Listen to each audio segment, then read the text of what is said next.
irmãos, boa noite, paz do Senhor Jesus. Quero louvar a Deus pela oportunidade a qual o Senhor nos concede de uma vez mais estarmos em sua presença, aqui, mais uma vez aqui no Palavra em Foco. Hoje, aqui podendo compartilhar com os irmãos, louvar a Deus pela vida de cada um dos alunos que estão presentes na nossa live. Deixe aí o comentário, compartilhe a nossa live e deixe aí as dúvidas com relação à nossa aula de hoje. Hoje nós falaremos na lição de número 3. Eu quero já de antemão louvar a Deus pela vida da missionária Vilma. Hoje nós dois aqui fazendo uma interatividade aqui na lição de número 3, cujo tema é Vencendo os Mecanismos de Defesa da Velha Natureza. Missionária, prazer, satisfação estarmos juntos aqui na nossa live, na nossa aula, terceira lição. Deus te abençoe. Satisfação poder participar contigo nesta ministração nessa noite. Faça aí a sua apresentação. Deus te abençoe. Boa noite, a paz do Senhor. Espero que nós tenhamos muitos do outro lado ouvindo para aprender. Nós estamos aqui para ensinar e para aprender. E eu estou muito feliz por essa oportunidade que o Senhor me deu de estar dividindo esta aula com o pastor, que eu admiro pelo seu conhecimento teológico, pela sua forma de agir, e pelo professor excelente que é o pastor Adilson.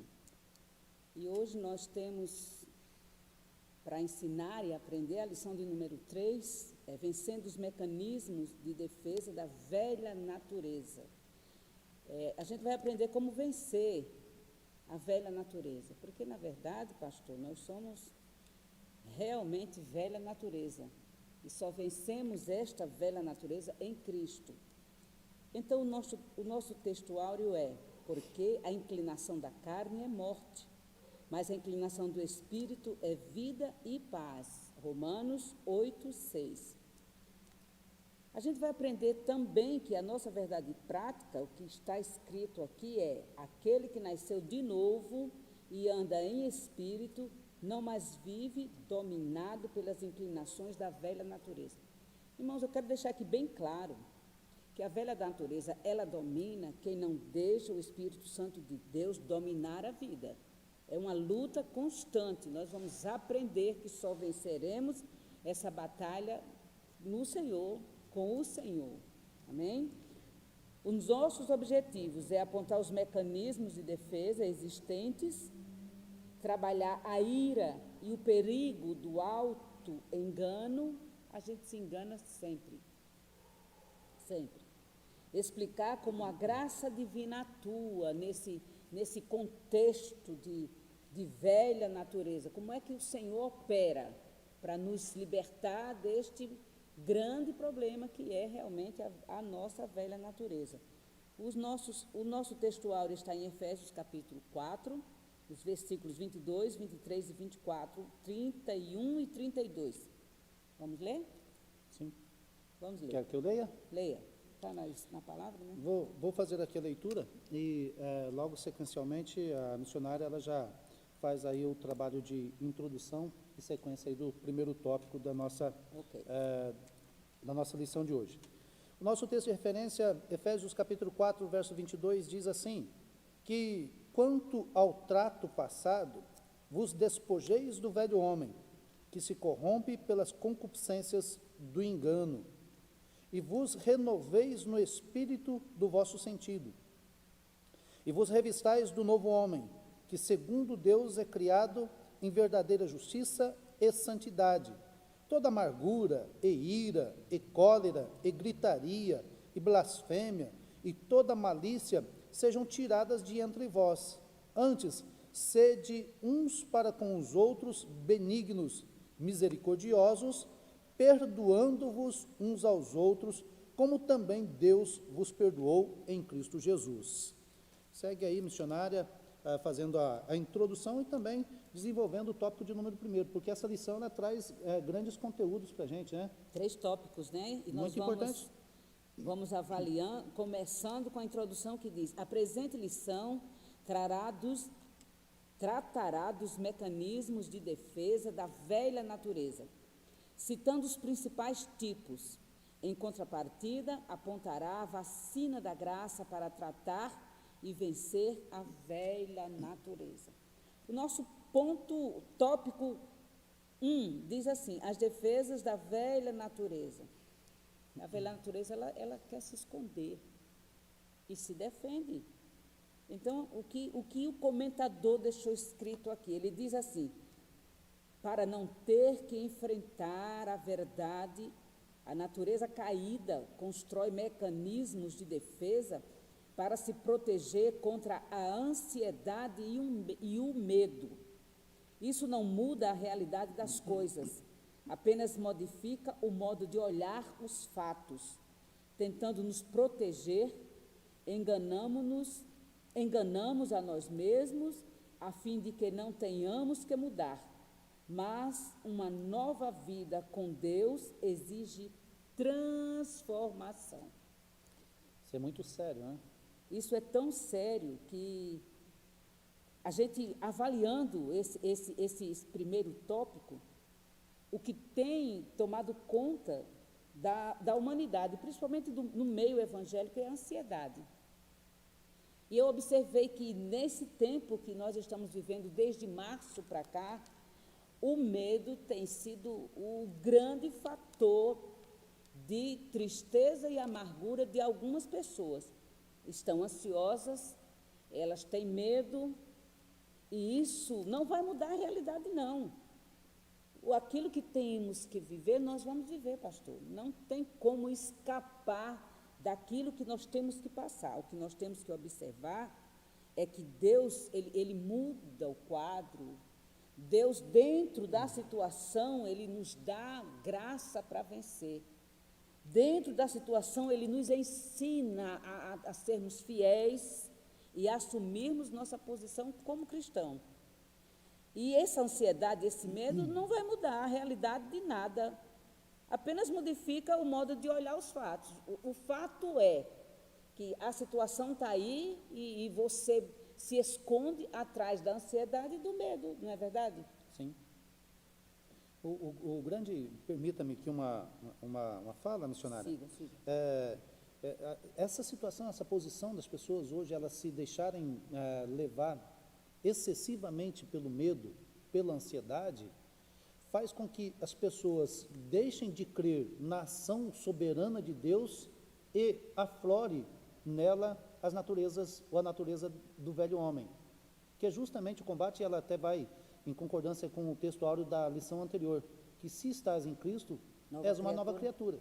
As coisas velhas se passaram, né? Sim. E tudo se faz novo. E esse medo e essa ansiedade, pastor, gera depressão, gera aflição de espírito, gera opressão.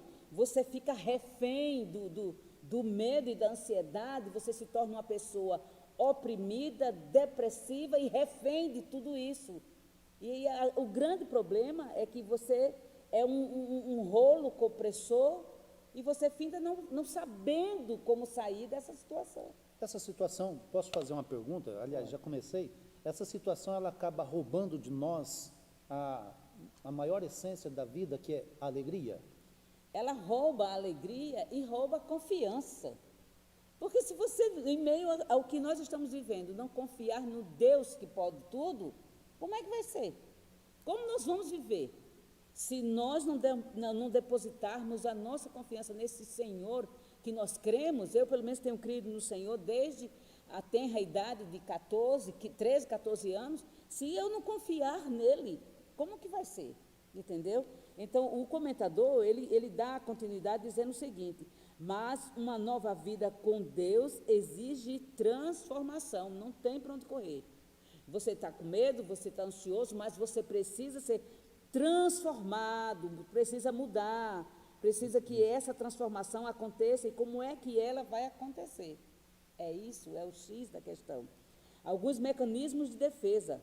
O homem, ao trocar a verdade de Deus pelas mentiras de Satanás, foi tomado pelo espírito de mentira, que precisa ser vencido pela palavra ou pela verdade de Deus. E quem escreveu de uma forma tão clara para que entendamos foi o apóstolo João. E o seu nome, o filho do trovão, João era aquele discípulo amado que teve, eu acho que foi a experiência única de ver o Senhor inclinar a cabeça no ombro. Ele estava sempre perto, né, do mestre, né? Oxe. Por isso, o apóstolo do amor, né? É o apóstolo do amor, apesar do nome, mas ele foi transformado. Veja o que ele diz aí em 1 João, capítulo 1, versículos 5, 10, 2 e 4. 1 João, 1 João, capítulo 1, capítulo 1, o versículo 10, 10. primeiro 5. Primeiro verso 5. 5. Esta é a mensagem que dele ouvimos e vos anunciamos, que Deus é luz e nele não há treva nenhuma. Verso de número 10. 10 agora. Se dissermos que não pecamos, fazemo-lo mentiroso, e a sua palavra não está em nós. Agora vamos por partes. Veja bem o que o pastor está lendo. O versículo 5, repete, pastor, por favor. Esta é a mensagem que dele ouvimos e vos anunciamos, que Deus é luz e nele não há treva nenhuma. Irmão, se Deus é luz e você vive em Deus, não tem como você estar em trevas. Mas você precisa viver no Senhor, porque Ele é luz. O versículo 10. Versículo 10 é: se dissermos que não pecamos, fazemo-lo mentiroso, e a sua palavra não está em nós. E como é que fica aí? O pai da mentira é Satanás. Aquele que diz que não peca é mentiroso, mas aquele que mente é filho do diabo. Parece um trocadilho, mas não é a palavra. Não é verdade, pastor? João 8,44. Ok. Então vejamos o seguinte: a natureza velha se autodefende, criando meios para permanecer dominando o ser humano e impedi-lo de viver em novidade de vida. Como é que a velha natureza domina? Exatamente assim. Você não tendo a ciência de que Deus é luz, e quem está no Senhor não vive em trevas, vive na luz. O versículo 10 diz o quê? Que se dissermos que não pecamos, fazemos-lo mentiroso. Mas o que acontece é que você precisa reconhecer que você é um pecador remido, lavado e remido. O que é que a palavra diz? Que nós somos lavados e remidos no sangue do Senhor. Filhinhos, não pequeis, mas se pecardes, tens um advogado que intercederá por vós junto ao Pai, Jesus Cristo. Sempre intercedendo por nós, né? Sempre, sempre. A velha natureza se defende dos julgamentos com a mesma energia que lutamos para nos defender contra a fome, contra o frio ou contra animais ferozes, porque é uma ameaça mortal. Essa é a velha natureza. Ela sempre vai ter uma justificativa. Ah, mas eu fiz assim por causa disto. Ah, mas eu fiz assado por causa deste outro. E olha, essas justificativas, elas diante de Deus não funcionam. Não funciona, pastor. Sim. Complete. Na verdade, eu estava observando aqui, e Charles Haddon Spurgeon, ele diz que ele sepultou o velho homem no batismo, só que devido ao passar dos anos, o acomodar da situação, ele complementa essa frase dizendo que, com o passar do tempo, não sabia que o velho homem sabia nadar. Então, ele sepulta o velho homem no batismo e depois ele percebe que o velho homem ele sabe nadar. O que é que ele quer dizer com isto, e dentro da proposta hoje do nosso tema? É que nós precisamos sepultar o velho homem todos os dias, todos os momentos. Nós precisamos, porque aqui a proposta inicial é que, o que acontece? O tema é vencendo os mecanismos de defesa da velha natureza. A defesa da velha natureza aqui, não é nós que estamos defendendo a velha natureza, é a velha natureza criando mecanismos para se defender e manter a velha natureza no homem. O X da questão é você precisa descobrir em Cristo como vencer a velha natureza. Exatamente. É todo dia, é como diz aí um adágio popular, você mata um leão todo dia. E no nosso caso é matar um demônio todo dia. Exatamente. Porque todo dia vem um para nos tirar a paz, o sossego, a tranquilidade, o equilíbrio, a sensatez, a piedade, a misericórdia, a comunhão, principalmente a comunhão. E tudo isto são fatores que influenciam para que a velha natureza esteja ali, latente, nos perturbando, mas não pequeis, não deis lugar ao diabo, diz a palavra do Senhor. Agora, 1.2, a negação e mentira, ou negação e mentira. O caso de Ananias e Safira ilustra a gravidade de negar um fato para esconder um certo lucro. Eu queria bem entender, sabe, pastor, o que levou Safira e Ananias, que estavam numa igreja, lá em Atos dos Apóstolos, numa igreja em ascensão, numa igreja que tinha ali os discípulos ainda vivos e estavam ali muito acesos, muito cheios da graça, porque Jesus tinha acabado de subir aos céus, né? Tinha prometido que voltaria e a igreja estava avivadíssima. O que fez eles mentirem? Entendeu? Entendi. O que fez eles omitirem o fato de que vendeu uma terra por X e apresentou menos X para os discípulos, esquecendo que Deus vê tudo, pastor. Talvez o grande problema, missionária, me corrija se estiver errado, é que eles foram fazer este trabalho numa hora errada. Se eles fazem este trabalho antes do dia de Pentecostes, talvez eles tivessem sobrevivido, porque até então Pedro não tinha recebido o dunamis, o dinamite, a ação do Espírito Santo sobre a sua vida, mas eles vieram fazer um ato mentiroso bem no momento em que Pedro estava transbordando. A ação do Espírito Santo na vida de Pedro não tinha como. E talvez explicando a tua pergunta, a tua fala, é justamente o quê? São pessoas, ainda hoje, algum tempo atrás eu coloquei uma mensagem de pessoas que vivem a síndrome de Ananias e Safira. Eu tenho falado sobre isso constantemente. Essa síndrome, ela é maligna, ela é maldita, ela acaba com o cristão. Se você quiser ter paz, você precisa viver em verdade. Se você quiser ser alguém que marque para a vida de alguém como o melhor, viva a verdade, fale a verdade e não minta jamais. Sim, concluindo aqui, quando eu falo da síndrome de Ananias e Safira, são pessoas que querem dar resposta para a comunidade da qual ela faz parte. Ananias e Safira quis dar uma resposta. Quis aparecer, será? Aparecer, ela quis estar no mesmo patamar dos outros que estavam contribuindo.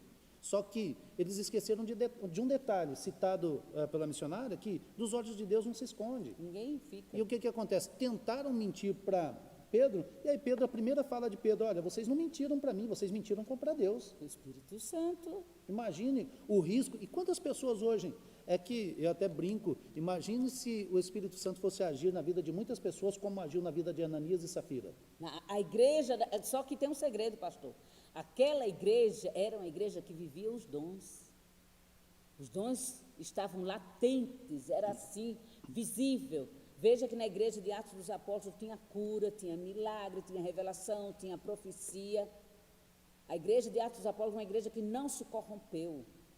A igreja ali, nesses dias, nesse primórdio aqui, ela era uma igreja cheia do Espírito de Deus, e a Deus ninguém engana. E Pedro estava ali debaixo de uma graça, de uma unção maravilhosa, porque a revelação de Deus para Pedro naquele momento foi algo extraordinário. Extraordinário, é Deus purinho. Então, olha, eles mentiram aos apóstolos, uma ação proposital e pensar. Irmãos, o que me chama a atenção, pastor, é você se preparar para pecar. Como que você se prepara para mentir? Não, olha, nós compramos, mas vamos dizer na igreja que compramos por menos X. Está aqui, ó. Nasceu no coração de um e combinaram os dois, para os dois falarem a mesma coisa. O apóstolo Pedro, eles mentiram aos apóstolos, uma ação proposital e pensada na tentativa de evidenciar uma falsa generosidade. A Deus ninguém engana. Seria tal qual a oferta da viúva? Veja o trocadilho do pastor. A oferta da viúva. Quem viu a oferta da viúva? Quem sabia quanto ela ofertou? Somente aquele que é 100% homem e 100% Deus, lá Naquele momento, naquele sim. momento, entendeu? O apóstolo Pedro declarou: não mentiste aos homens, mas a Deus. Por essa razão, Deus eliminou os dois, Atos 5, do 1 ao 10. Nós não vamos ler, porque a citação é longa, E o nosso tempo é curto. e nós estamos com um tempinho. Anos mais tarde, o apóstolo Paulo aconselhou aos cristãos: não mintais uns aos outros. Colossenses 3:9, dá para ler, pastor? Dá sim. Colossenses 3:9. Exato. Diz assim a palavra do Senhor: não mintais uns aos outros, pois já vos despistes do velho homem com os seus feitos. Irmãos, o que o apóstolo Paulo está dizendo aos Colossenses é que você já foi despido do velho homem. A velha natureza em você já deve ter morrido, já tem que estar morta, para que esse sentimento reine no nosso coração. Todas as vezes que nós nos prepararmos para soltar uma mentira ou querer aparecer em cima de uma mentira, não esqueça que nós já somos de Cristo. E essa velha natureza deve morrer todo dia em nós. Essa advertência é particularmente vital na convivência cristã. Não mintais um para o outro, sabe? Porque pode ser até que não aconteça hoje o que aconteceu na igreja de Atos dos Apóstolos. É bem verdade que aquele povo lá, eles viviam uma santidade, sabe, aguçada. 24 horas eles estavam ali ligados no Senhor, eles estavam ali comendo, ainda com muita saudade do seu mestre. É bem verdade que hoje pode ser que isso não aconteça, de Deus revelar, mas olha, não há nada encoberto que não venha a ser revelado. Mas cedo ou mais tarde a máscara cai. E há só um complemento nisso tudo. Eu fico muito preocupado, missionário, sobre as pessoas que fazem e fazem até mesmo de brincadeira. Eu não me recordo qual o versículo bíblico, mas no livro de Provérbios, ele trata justamente de trazer um conselho para não fazer isso nem mesmo por brincadeira. Porque você imagina o estrago que pode fazer uma mentirinha de brincadeira? Porque muitas vezes não dá tempo de retratar ou consertar. Exatamente. Pode estragar um casamento, pode estragar uma família, pode destruir um ministério, Exatamente. pode gerar um homicídio, tudo por causa de uma mentira de brincadeira. E aí depois a pessoa vai lá, foi de brincadeira. É um absurdo um negócio Então não pode, desse, nem né? por brincadeira. Essa advertência é particularmente vital na convivência cristã. Jesus disse que seus discípulos seriam reconhecidos como tais, em amarem uns aos outros. Amarem. É possível amar? É possível amar. Dá para amar nesses dias que nós estamos vivendo? Dá para amar, sim. Amar é um sentimento sacrificial, acima de tudo. Você sacrifica uma série de coisas, mas você ama. E se você sacrificar e conseguir amar, você é realmente uma pessoa vencedora. 1.3 diz aqui, camuflagem. Essa técnica é desenvolvida por diversos animais como um instinto de sobrevivência, o que possibilita muitas vezes escapar do predador. No ser humano, a irritação pode estar sendo usada como uma camuflagem. A velha natureza utiliza esta defesa para impedir que os seus erros e defeitos sejam confrontados, pois constrói muralhas em volta dos sentimentos para que ninguém descubra o que está sendo motivado por aquilo que está dentro de nós.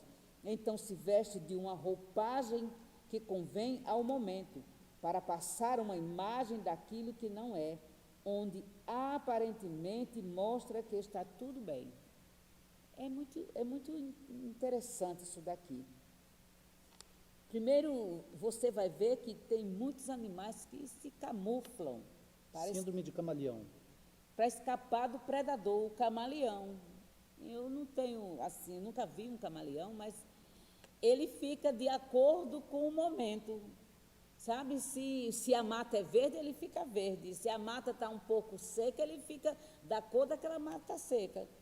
E ele está ali porque ele vive essa camuflagem por quê? Porque ele quer escapar de ser morto, de ser pego por alguém maior que ele e morrer. É a lei da sobrevivência. A camuflagem para os animais é necessária por causa da lei da sobrevivência, certo, pastor? Certo. Agora, a velha natureza utiliza esta defesa para impedir que erros e eu já vi situações de pessoas que se escondem atrás de uma falsa santidade, de uma aparência de meiguice, de uma aparência de santificação, ou então são estressadas demais, sabe? Não dá oportunidade de uma conversa, já começa a perder o equilíbrio, perder o senso. Isso é uma autodefesa, para não mostrar, na verdade, quem a pessoa é. E o comentador diz assim, a velha natureza utiliza esta defesa para impedir que os seus erros e defeitos sejam confrontados. Veja só. Confrontados. Pois constrói muralhas em volta dos sentimentos para que ninguém descubra o que está sendo motivado por aquilo que está dentro de nós. Irmãos, o que está dentro de nós, só Deus vê. Mas esse tipo de comportamento é um meio de esconder, não é não, pastor? Sim. Então se veste de uma roupagem que convém ao momento, para passar uma imagem daquilo que não é, onde aparentemente mostra que está tudo bem. Perigo de ser um Eliabe, né? Filho de Jessé. Esse perigo é grande, hein? Samuel olha para a sua aparência, a aparência dele demonstrava que seria rei, mas Deus, que sonda os corações, viu que ele estava incapaz, impossibilitado de ser. E nenhum deles foi capaz, na verdade, porque Deus já tinha dentro da presciência. A presciência é o dom de conhecer o futuro. A presciência de Deus já conhecia Davi, já sabia que Davi estava lá no monte cuidando das ovelhas de Jessé. Já sabia que Davi, na sua idade tenra, na adolescência, seria ungido e mais no futuro seria rei de Israel. Sim. Então, o que foi que eu ensinei e eu desejo que vocês tenham aprendido? Para não ter que enfrentar a verdade, a natureza caída constrói mecanismos de defesa para se proteger contra a ansiedade e o medo. E é exatamente isso que acontece muitas vezes. A gente vê cristãos estressados, nervosos. Irmãos, acreditem. E vocês vão acreditar, porque quem congrega comigo aqui na sede sabe que eu não uso máscara, pastor. Eu poucas vezes ponho máscara. Eu uso a máscara para ir para o supermercado, porque é necessário. Eu estive agora no médico e eu precisei usar. Eu não fui ao meu cardiologista esse ano, porque ele é uma pessoa preocupado com a saúde, então os seus pacientes, por estar muito próximos dele, não tivemos consulta este ano. Mas, olha, irmãos, eu confesso para os irmãos, e quem me viu aqui na sede, o meu pastor, a pastora, as irmãs que estavam ali, viu que eu poucas vezes usei máscara, eu não suportei desde março a máscara, e eu não consegui usar assim como todo mundo usa, porque eu confio no Senhor. Mas eu também me protegi. Eu confio no Senhor, mas também me protegi. O que eu quero dizer é que eu não fiquei em nenhum momento da minha vida com medo dessa pandemia, nem muito menos ansiosa. Meu esposo está aqui e é testemunho do que eu estou dizendo. Amém. Vamos aqui dar uma acelerada, missionária? Corre. Temos aqui 20 minutos para a gente fazer o tópico de número 2 e o número 3. Para o fechamento aqui, tópico de número 2 vai tratar de uma situação muito recorrente em nossos dias e que para nós mantermos o velho homem sepultado, nós precisamos ter autocontrole. Esse autocontrole se dá devido a uma situação que ela é inerente de todo ser humano de uma forma universal, que é justamente a ira. A ira é um problema universal. E hoje nós vivemos um período, em pleno século XXI, um período de uma geração estressada, E essa geração estressada, ela se irrita e ira por coisas assim, Pelo mínimo. às vezes banais, Pelo coisas mínimo. insignificantes. Então, o comentarista ele traz para nós, dentro da proposta de combate a essa defesa que a velha natureza tem procurado gerar, construir uma muralha para fazer com que a velha natureza esteja sempre ativa, os conselhos eles se dão. 2.1, a ira da velha natureza precisa ser contida. O 2.2 precisa tomar cuidado com o perigo do auto-engano. As pessoas que, o caso de Ananias e Safira, voltando, eles achavam que estavam enganando, achavam que não ia enganar ninguém, por fim, não conseguiram enganar Pedro, não conseguiram enganar nem a eles mesmos e ainda sofreram as consequências. O grande problema do envolvimento é que as pessoas não pensam nas consequências que isso pode gerar. Olha, a ira é um estado emocional caracterizado pelo serviço ou pelo trabalho de irritação que leva o indivíduo a um descontrole emocional sem precedentes. Então, qual que é a proposta do comentarista? Qual que é a proposta da lição hoje, uma vez que nós estamos tratando enfermidades da alma desde a sua origem do trimestre? É justamente que nós tenhamos autocontrole, que saibamos controlar as nossas emoções. E aí eu fico me perguntando, talvez a missionária saiba me ajudar aqui. Uma pergunta que fiz ao estudar a lição aquele versículo que Paulo diz, ireis, mas não pequeis. Como irar e não pecar? Ou seja, dentro do que Paulo está trazendo, ele está dizendo que o homem ele está inserido dentro de um contexto em que o irar, ele está sujeito. Agora, o meu controle, o autocontrole, o meu equilíbrio faz com que eu não ire. Eu posso até irar internamente, mas se porventura eu vier extrapolar ao ponto de alguém perceber que estou irado, o mesmo apóstolo ele diz, não se deixe pôr o sol sobre a vossa ira. Antes que o sol se esconda, retrate. Só que o grande problema que nós estamos vivendo, missionária, é uma geração de pessoas que elas vivem iradas, irritadas constantemente, nada está bom para elas machucam, ferem pessoas, abrem feridas, mas o sol se põe e continua. E não há conserto, né? Não há conserto, esse é um grande problema. E aí a Bíblia traz alguns conselhos. O conselho bíblico pois, para que o homem esteja sempre retardando irar-se, ou seja, evitar ao máximo possível a ira. 2.1, o cristão não está isento da ira. Nós somos seres humanos, a natureza pecaminosa está em nós.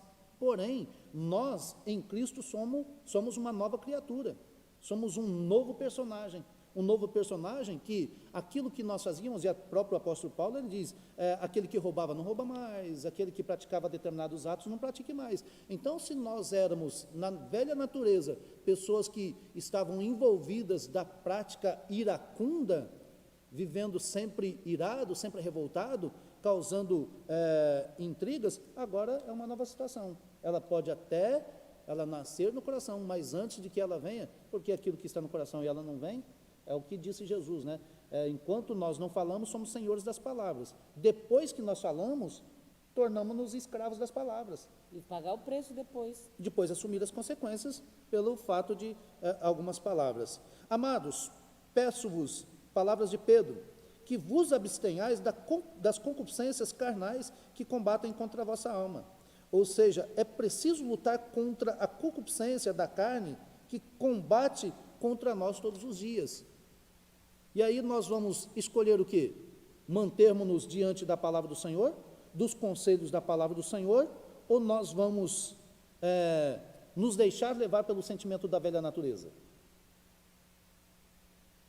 É preciso que cada vez mais, é cada vez mais comum convivermos com pessoas azedas, explosivas, grossas, melancólicas, ou seja, malcriadas, pessoas que usam do seu direito de irar-se para ofender.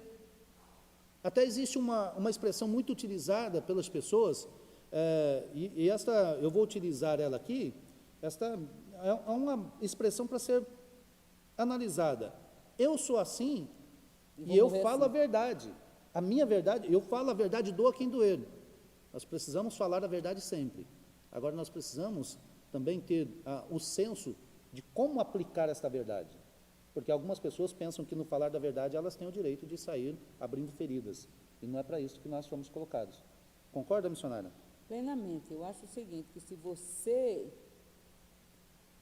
não vigia com as suas palavras, você é refém delas. Exatamente. Entendeu? E uma vez que saiu da sua boca, você vai pagar o preço por tudo que você disser. Exatamente. Entendeu? Não é o seu modo de agir que você vai responder, é o seu modo de falar, é o que você disse. Você vai responder pelo que você disse. Alguns conselhos de Paulo sobre a ira. Se você puder, depois anote aí. Não dormir irado.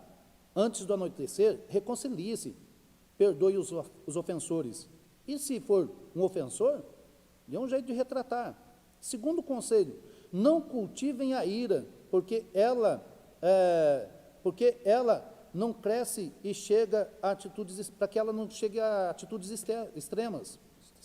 Terceiro, não use palavras ofensivas ou agressivas que suscitem ira em alguém.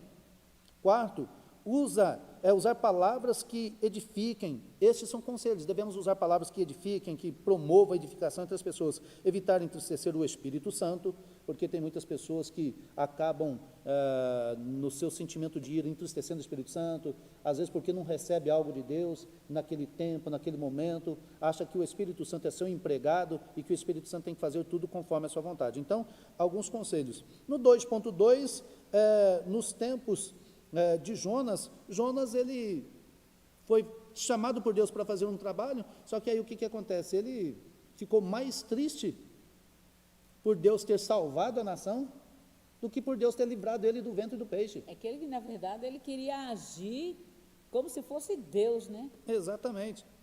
Embora, 2.2, o perigo do auto-engano. Embora nossa tendência seja presumir o melhor a nosso próprio respeito, a Bíblia com frequência nos adverte contra o perigo do auto-engano. Porque a missionária falou aqui no tópico primeiro, no 1.3, sobre as pessoas que se escondem atrás de muralhas. E às vezes, algumas pessoas, elas transpassam, ou transferem, ou deixam transparecer uma situação para ela se esconder. E aí, o comentarista, ele chama-nos atenção, vocês precisam tomar cuidado. Todo ser humano, ainda mais nós cristãos, porque aqui está vindo este conselho para nós, porque nós somos referência no mundo. Nós somos a luz do mundo, não é isso que a Bíblia diz? E a Bíblia também diz, deixe brilhar a vossa luz.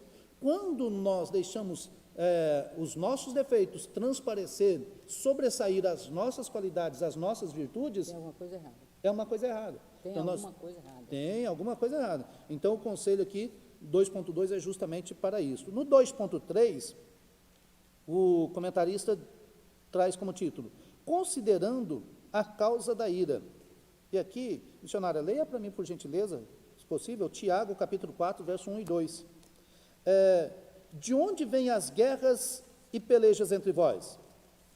Porventura não vem disto? A saber, dos vossos deleites, que nos vossos membros guerreiam? Cobiçais e nada tendes, sois invejosos e cobiçosos.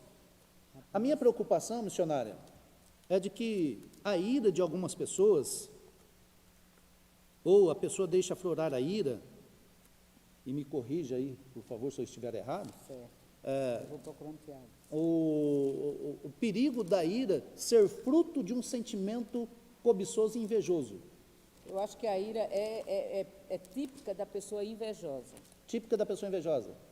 Pessoas que não conseguem atingir os seus objetivos e se- elas deixam externar isso. Se iram Ela não com muita consegue. facilidade. Tiago, Capítulo 4, verso 1 e 2.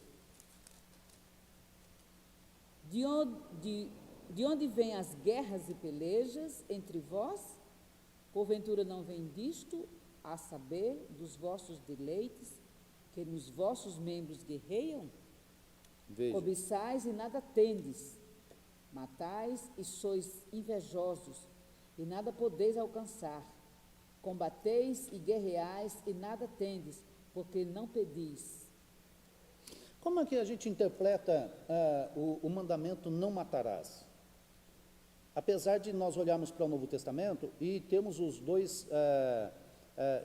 10 mandamentos inseridos em 2 mandamentos, mas ainda no Decálogo nós encontramos os 10 mandamentos e um deles é o não matarás. Mas Jesus ele vem e no Sermão da Montanha ele trata muito isso. Qual o sentido que nós damos para não matar? Nós damos o sentido único, no sentido literal da palavra não matar, literalmente, ou nós podemos fazer ainda uma aplicação espiritual no não matarás, onde nós temos no contexto hoje de alguns segmentos, pessoas que elas até falam de trazer almas para Jesus, as pessoas vêm para Jesus, mas na mesma proporção que vêm, alguns matam e colocam para fora. Esse é o grande problema dos dias que nós estamos vivendo, né? Se as vidas que vêm para a igreja, nós tivermos o cuidado de vigiar no sentido de não matar com palavras e com ações, a gente está contribuindo para o crescimento do reino. Agora, literalmente, o não matarás é literalmente, é não matar com arma, não é isso? Sim, só que eu ainda, no primeiro momento, esta é a aplicação literal da palavra. Da palavra, exatamente. Tirar a vida do outro. Exato. Mas em uma aplicação espiritual, olhando para o tempo da graça, em que Jesus ele suprime os 10 mandamentos em 2, eu vejo que ainda existe, porque não é o que Jesus disse? O que foi que Jesus disse? Jesus não disse lá que não temais aquele que pode fazer mal ao corpo, antes aquele que pode matar a vossa alma e lançar no inferno? Exatamente. O que acontece? Nós como cristãos, e principalmente nós que fazemos parte de exposições principalmente da palavra de Deus, a gente precisa tomar um cuidado para a gente não matar uma pessoa espiritualmente, porque as palavras elas podem edificar, mas as palavras também elas podem trazer um prejuízo, e este prejuízo principalmente no âmbito espiritual. E esse dano pode ser eterno, né? Quantas pessoas, nós não temos esse direito, não temos essa estatística e jamais teremos, mas quantas pessoas que de repente o céu, a eternidade poderá revelar que elas deveriam estar lá e não estão porque mataram ela. Mas a eternidade vai revelar, entendeu? A eternidade vai nos mostrar quem foram aqueles que, de uma forma muito contundente, na palavra nós matamos. Veja só o risco disso tudo. Exato. Número 3, missionária, quer? Pode fechar. Pode fechar o número 3? Então, nós temos aqui para concluir a nossa lição de hoje, em meio aos 2 tópicos primeiros, nós temos aqui a exposição de situações relacionadas à velha natureza, porém nós temos o remédio para combater a velha natureza. E este remédio, essa vacina, se chama graça. A vacina da graça. A graça de Deus e a velha natureza. As duas não combinam, certo? Não consegue andar graça e velha natureza. Ou o camarada, ele vive a velha natureza distante de Deus, ou a ação da graça o transforma e faz com que ele viva em novidades de vida. É exatamente o que a gente viu no primeiro tópico. Todo dia você renuncia, e todo dia você mata um demônio. Todo dia você renuncia, e todo dia você mata um espírito maligno que é ordenado do inferno para nos trazer danos. Pastor Cleiton está online aqui também conosco. O pastor Cleiton deixou aqui o seu comentário aqui. Não matar vai desde não tirar a vida de alguém até também não gerar a morte no coração de alguém ou de uma pessoa. Foi aquilo que nós comentamos aqui. Exatamente. Tanto a morte literal, você pega uma arma e assassina, como a morte da palavra. Você lança uma palavra e aquela palavra cai no coração ou entra no coração e gera um dano, e esse dano torna-se eterno. Exatamente. Trazendo aqui, o comentarista, ele traz um conselho, porque nós, com a nossa natureza humana, dentro do que nós temos como natureza humana, nós precisamos estar sepultando essa natureza pecaminosa todos os dias. E aí o comentarista diz que precisamos recorrer à graça. Paulo escreve a Tito, capítulo 2, verso 11, dizendo, porque a graça se há manifestado, trazendo salvação a todos os homens. Voltamos na lição da semana passada, onde a salvação é para todos os homens, embora nem todos queiram a salvação. Portanto, nós precisamos recorrer à graça de Deus, que nos capacita a lidar com o conflito interpessoal. Ele concede graça sobre graça. Este é o comentário. E aí o 3.1, ele traz como nota de título, a vacina da graça. Note que a resposta de Deus não vem de um conjunto de ações ou dica de autoajudas. Muitas pessoas estão recorrendo a livros, de repente, a algumas propostas de autoajuda. Psicanalistas, as psicanalistas ou os psicólogos, os psiquiatras devem ser trazidos para o seu contexto, sendo necessário, agora, não como a oportunidade de autoajuda para combater algo que é de cunho espiritual. Totalmente. Porque a questão da ira, a questão de viver, precisar tratar o velho homem, ele precisa recorrer a Deus. Note que a resposta de Deus é justamente para que nós recorramos a Ele. Ou seja, a resposta de Tiago para os corações duros não é do tipo como fazer, mas sim a quem recorrer. Precisamos recorrer à graça de Deus, que vai nos ajudar a superar e vencer e sepultar o velho homem, a natureza pecaminosa. Olha, aqui tem um comentário que eu achei tão interessante que eu vou só tomar um segundinho só lendo. Precisamos da graça perdoadora de Deus, de sua misericórdia em Cristo, que perdoa os nossos pecados, Hebreus 4:16, 1 João 1:8 e 2:2. Nossa velha natureza, tanto em ação como no coração, inclina para o que não agrada a Deus. Apesar disso, felizmente, Jesus provê perdão abundante. Sua fonte expiatória nunca seca. Seu sangue nos purifica. E fechando esse comentário, olha, o sangue de Jesus Cristo nos purifica de todo pecado, pastor. Tirou da minha boca a palavra. Está em sintonia. Eu ia citar justamente esse versículo, 1 João capítulo 1, verso 7, onde ele trata justamente sobre o sangue de Jesus nos purifica de todo pecado. 3.2, precisamos permitir ser vacinados. Por que será permitir ser vacinados? Será que tem pessoas que não se permitem ser vacinados? Tem. Tem? Porque é de graça sois salvos, mediante a fé. Isso não vem de vós, é dom de Deus. Não vem das obras para que ninguém se glorie. Você tem que abrir o coração, você tem que deixar que o Senhor entre, tem que fluir o desejo dentro de você de querer essa mudança, de aceitar este perdão. O sangue de Jesus Cristo nos purifica de todo pecado, sim, mas você precisa deixar que este sangue haja na sua vida. Disse Jesus, né? Quem crê em mim, rios de águas vivas fluirão do seu ventre. Seu ventre. Por que rios de água viva fluirão do ventre nosso? Boa pergunta, né? Alguém poderia responder?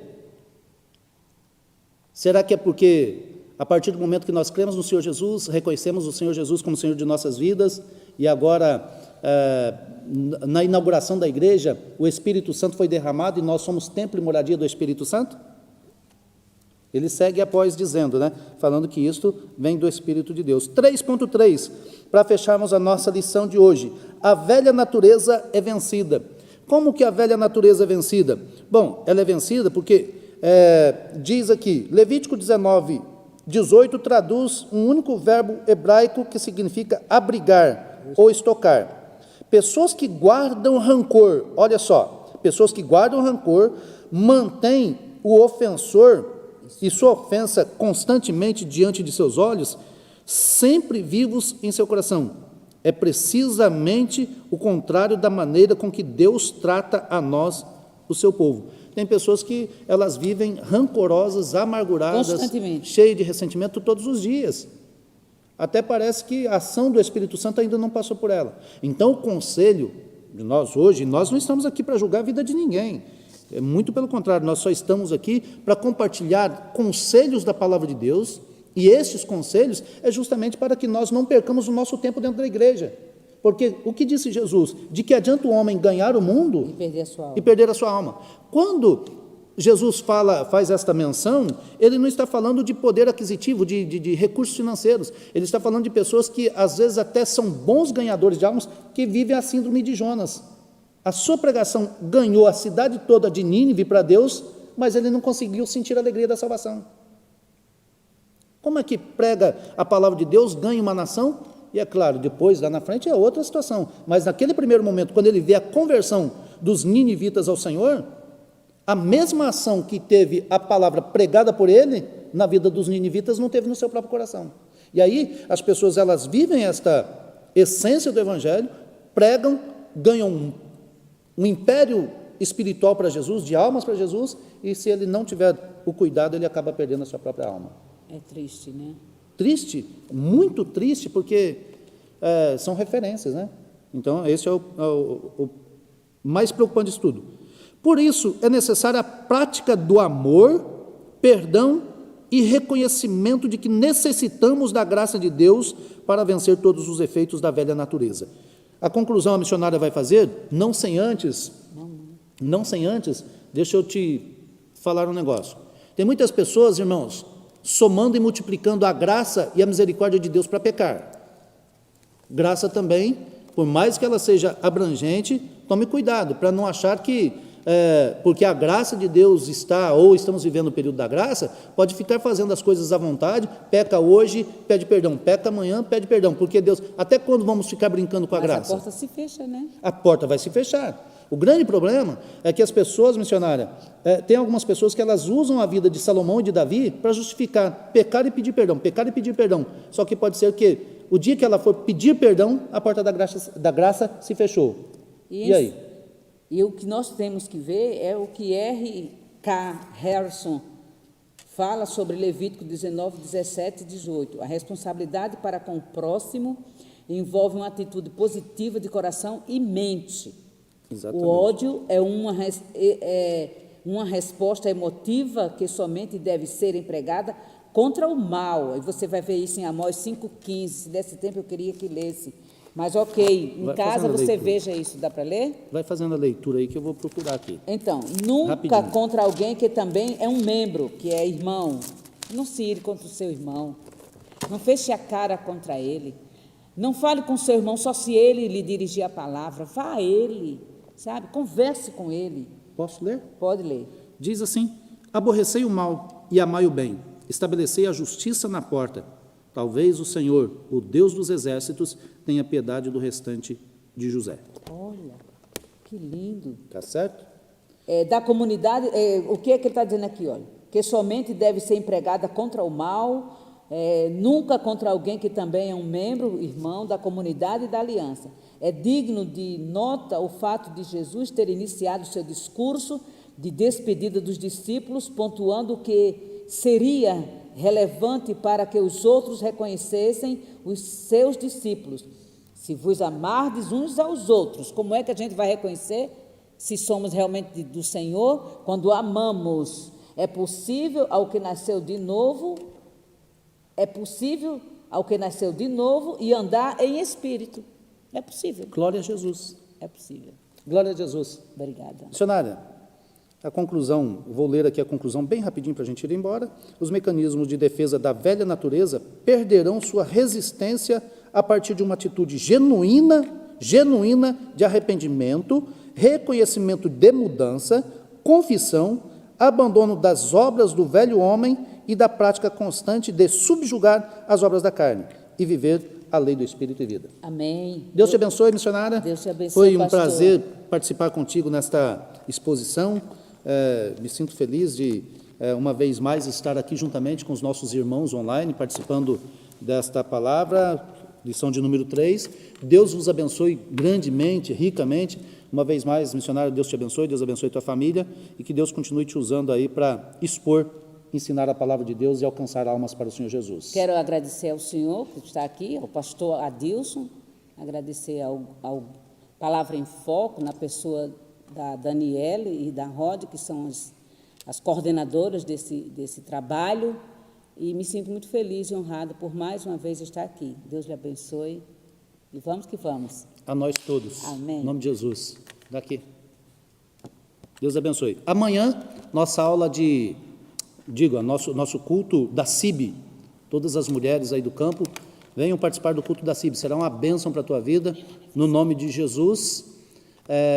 Na sexta-feira nós não temos trabalho, temos aqui no sábado a nossa reunião de obreiros e domingo os trabalhos pela manhã aqui na igreja sede. Vai ter, Kleber, domingo pela manhã, em virtude da eleição? Não, o culto não. Não haverá culto aqui domingo pela manhã, mas o culto à noite de adoração, no nome do Santo Senhor, estará acontecendo. Deus abençoe, Kleber, no nome de Jesus. Missionária, faça essa oração final, agradecendo a Deus. Amado Senhor, nós te adoramos, nós te glorificamos, nós te exaltamos na beleza Obrigado, da tua Pai, santidade. pela tua infinita Muito bondade, obrigado pela tua porque tu infinita nos misericórdia. trouxeste até aqui, nos desse a graça e a unção de Aleluia, ministrarmos glória a a tua Jesus. palavra e de aprendermos a tua palavra junto com os ouvintes, junto com quem está conosco online. Obrigado, Senhor. Obrigado pela vida do Kleber, Grande Deus é Senhor, Senhor. pela vida do teu servo. Leva-nos em Obrigado paz, pela vida da sua protegendo, esposa, Senhor. guardando de Obrigado todo pela mal. vida da Liz, que está para chegar. E nós te Sim, amamos, meu Pai. Senhor. Abençoa o pastor Laércio, a pastora Vera, Sim, no meu nome Pai, de em Jesus. nome de Jesus. Abençoa a nossa igreja. Em nome de Jesus, amém. Deus abençoe. Amém. Deus abençoe a todos em nome de Jesus. Amém, Ótima querido. sequência de semana para todos. Obrigada, Deus abençoe.